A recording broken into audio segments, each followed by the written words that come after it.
Okay, so we're going to put the gear for the distributor drive on the back end of the camshaft. There's nothing other than this to keep it there. So it's a machine fit, and we're going to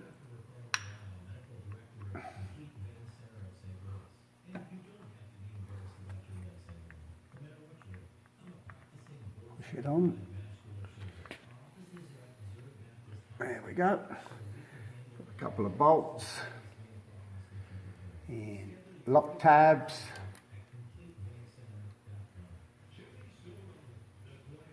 Line it up.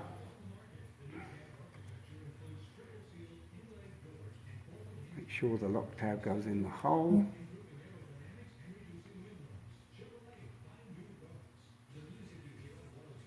Okay, one. The other one.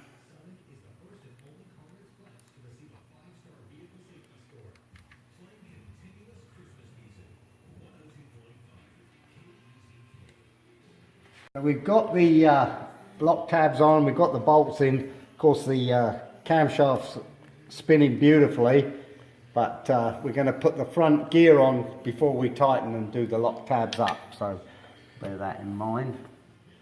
Everything behind the gear in place and lock tabbed. We're going to fit the gear together, and you can see that our two marks line up exactly. So now we've got the difficulty of aligning the bolts to the camshaft. The gear, the setup of the drilling of the holes is it masters it so that the camshaft can only go on one place on the gear. I don't know if it's visible to the camera, but these two here are closer, and that's what we've got to do. We've got to get the camshaft holes lined up with the gear so that everything goes on easily. If you're out, when you try, you'll get 2 or 3 bolts in, and then the third bolt won't go in. So all of the holes must be lined up perfectly, and you don't want to do anything to force anything. We'll demonstrate this as we go. What we've done is we've had our assistant turn the camshaft so that we can see a clear hole in every hole of the timing gear. Then once we know that they are lined up with the camshaft, that we can proceed to put the bolts in. If you're out, you won't get the bolts in. It's as simple as that. So once you get lined up, you're going to be able to put the bolts in. And if you can get those 4 to start, you're pretty good. If you can't get them to start, you're out. You can see I can screw them all in by hand. So we're in good shape. So what we're going to do is we're just going to push these bolts in. You can see I'm using a speed brace. This was the old man's flat rate tool when I was younger. All these fancy electric impact guns they got today, of course nobody uses a speed brace anymore. But we do. We do.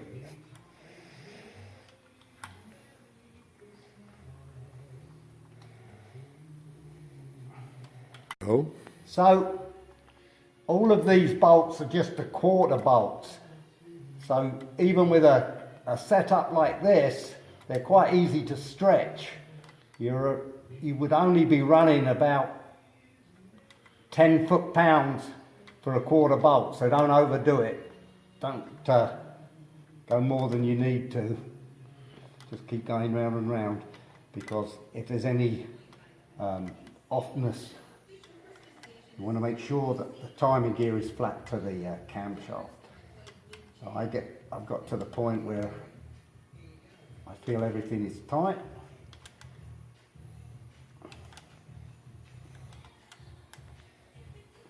Okay. So we've done that. We're going to go to the back now because we can tighten up the gear on the back and lock tab that. Go. So we're going to lock tab, tighten the 2 bolts that hold the distributor drive on. Again, the same thing, just take a nice, even them up, make sure they're nice and even. We're going to take the water pump pliers and just hit the lock tabs like so.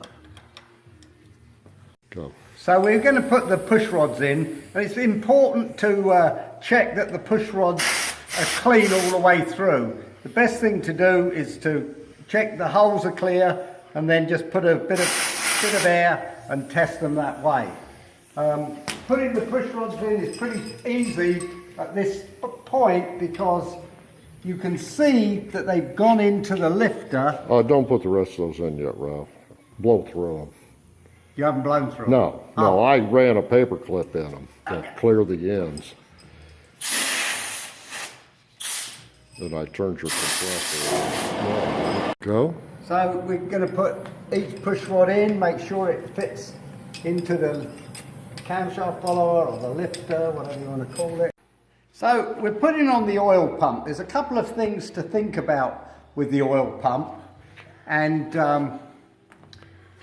when you take the oil pump apart and you've washed it, you need to check the idler gear pin.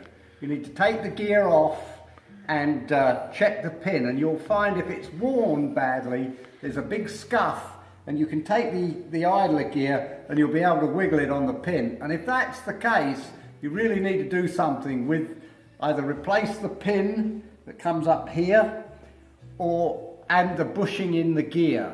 But this car now has a late pump, and you can tell it's a late pump because it's got this valve in it there. The early ones are just covered over. This pump was used, I believe, in the Shadows originally, but used as a replacement for these engines when they were rebuilt. The other thing to look at is make sure we're nice and central. The other thing you've got to do with your push rods is you've got to make sure they're flat, they're straight, I should say. So on a flat surface, you should roll them and make sure they are, because if they are bent, they're going to make a noise and leave you frustrated. So we've done that. So we've got the rocker shaft now, and the shaft is lubricated. You can see there the lubrication, a nice slide, no wear. So we're going to put that on. Now there's a cutout at the end of the rocker shaft, and you've got to make sure that you get it into this point here. So as you put it on, you're going to need to push it together a little bit.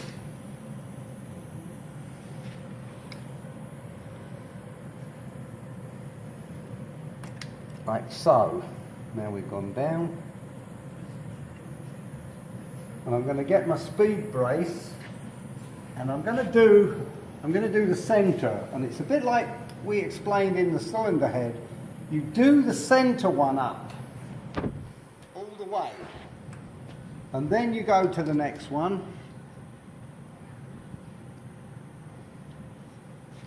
push that down,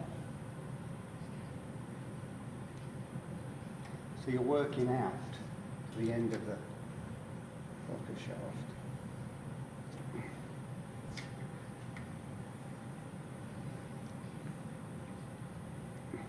So we'll go through the tightening process. What kind of washer are those on top? There's a beveled washer on there, quarter bevel. So we'll pull that down. And you're pulling those down against the lifters. Against the springs. You can see this spring is down and this spring is down. And the reason was because you charged up, if you like, or you primed up the lifter. If the lifter hadn't been primed, you wouldn't have these valves opening, which makes the initial start extremely slow.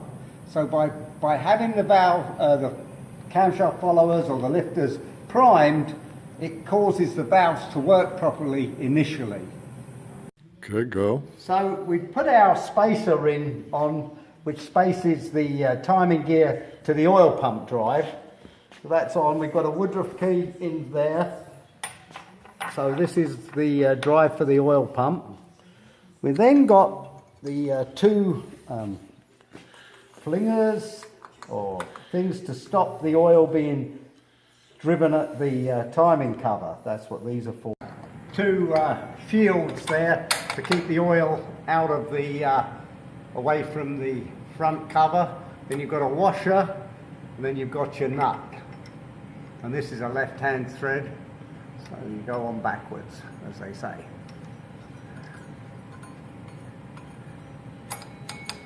And I'm going to use an impact gun to tighten this up because it has to be really tight, and it's worth doing.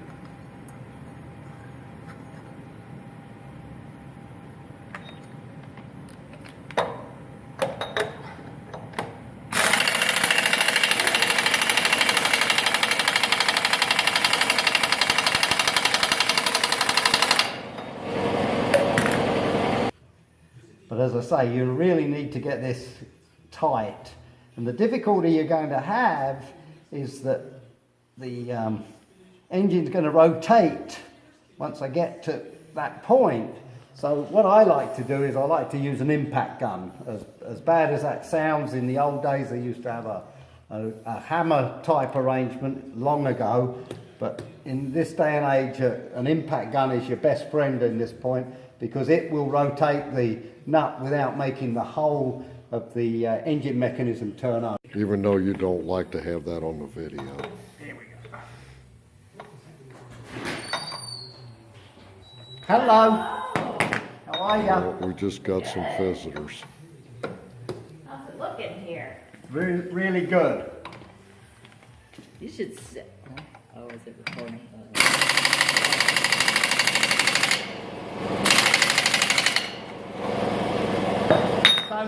So that's tight enough to stay on there.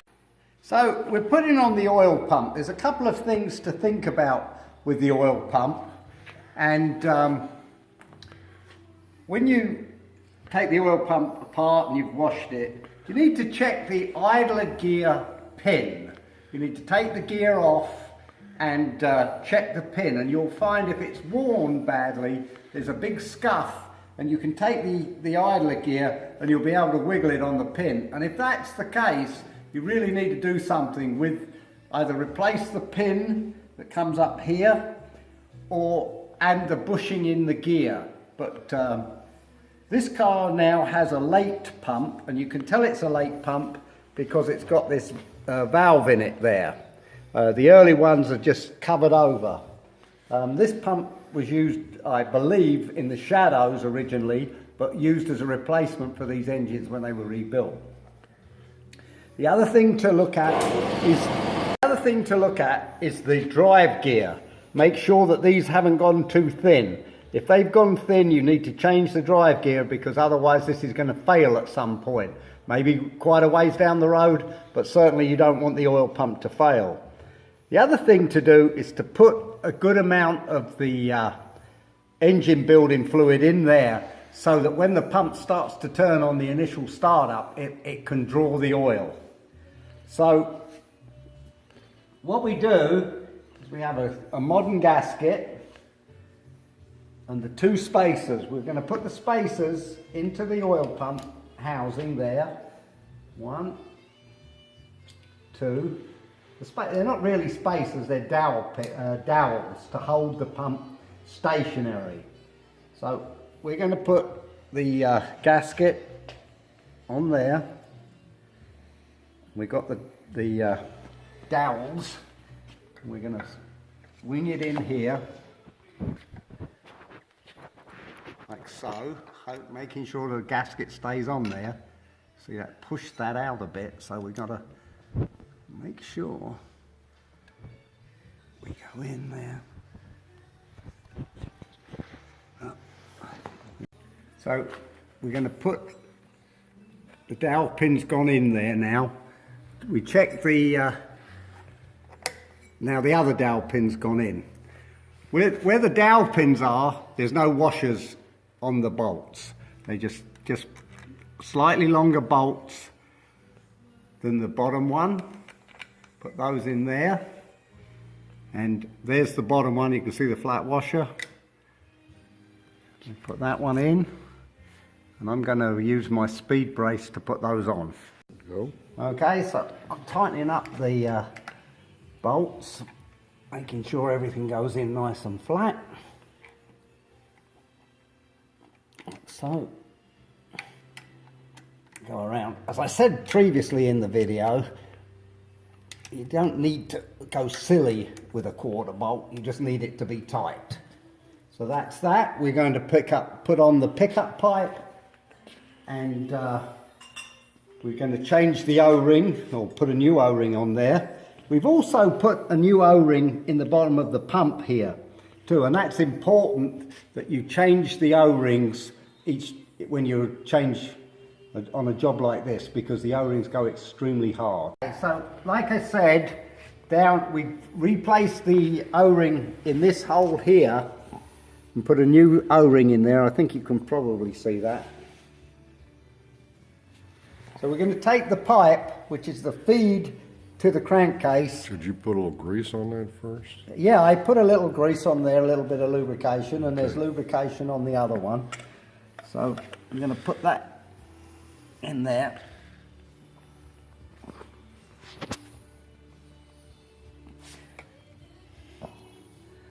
Now I've got it in there. I'm going to put that in there like so.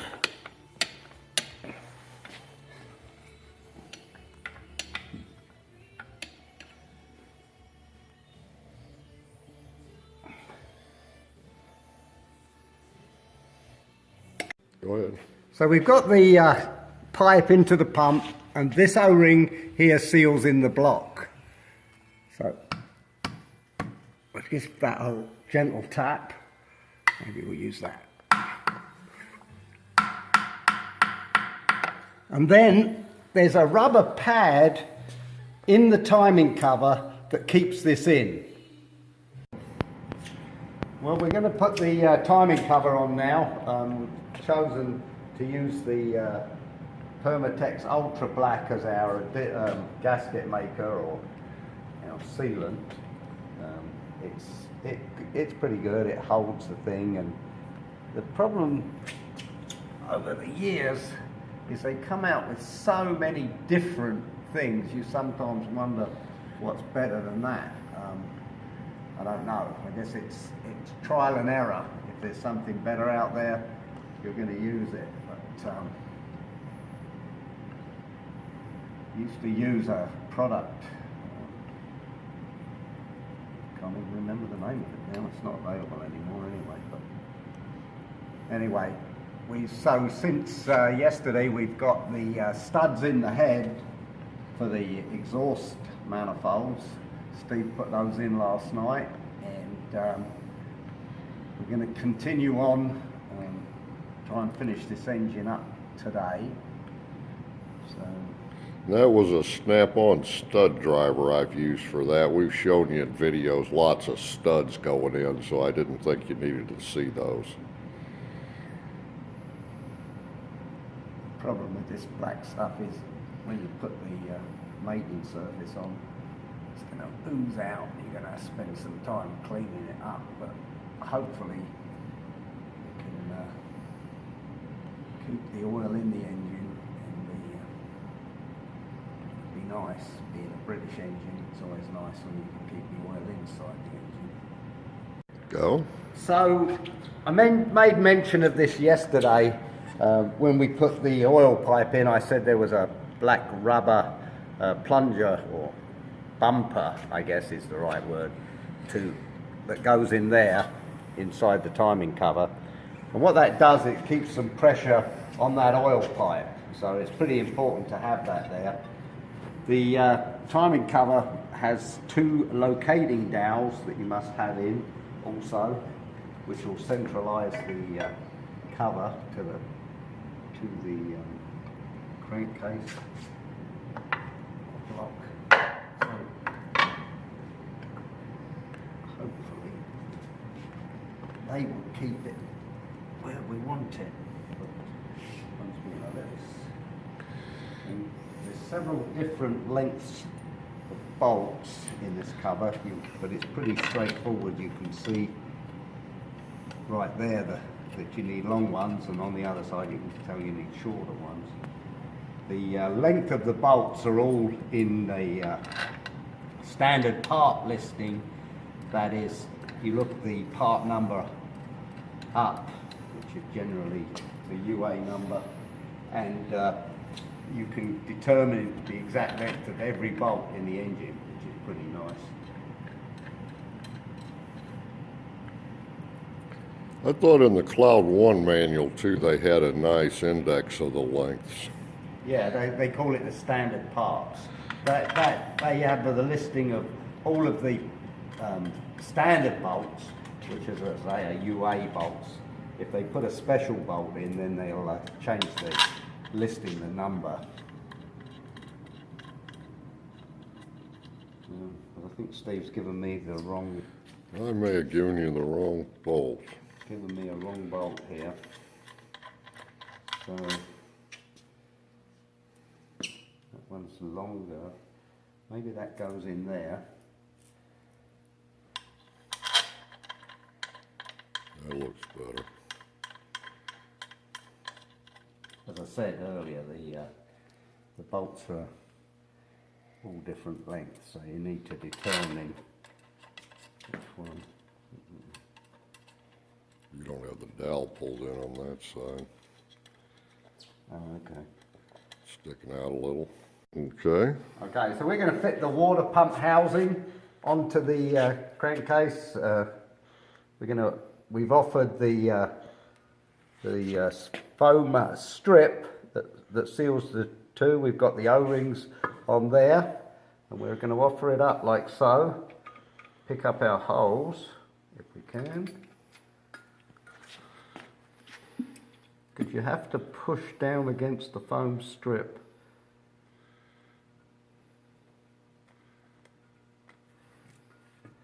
Bit tricky. Got a bracket for the wiring.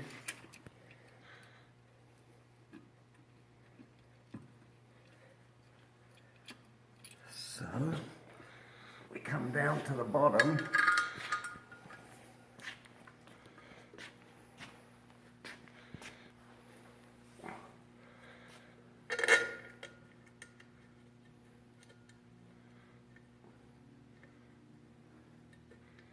And I recommend you measuring that bolts when you take them out and take a note, because they're all different sizes.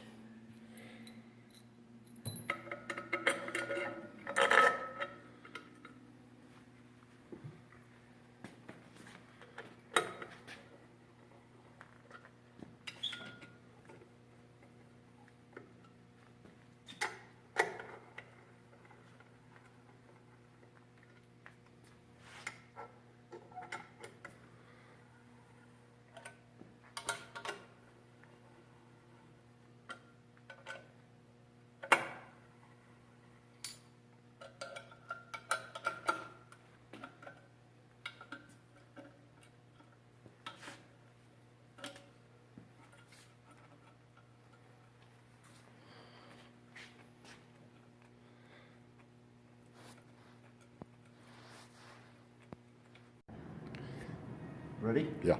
Okay, so now we're putting on the heater or demister crossover pipe there, which is what transfers the water to the underfender unit. You're going to have the valve there on the balance or the flitch panel, and then you've got the heater one over here, and that's the pipe that transfers it across. Two little clips there, and of course you've got this one clip on the top.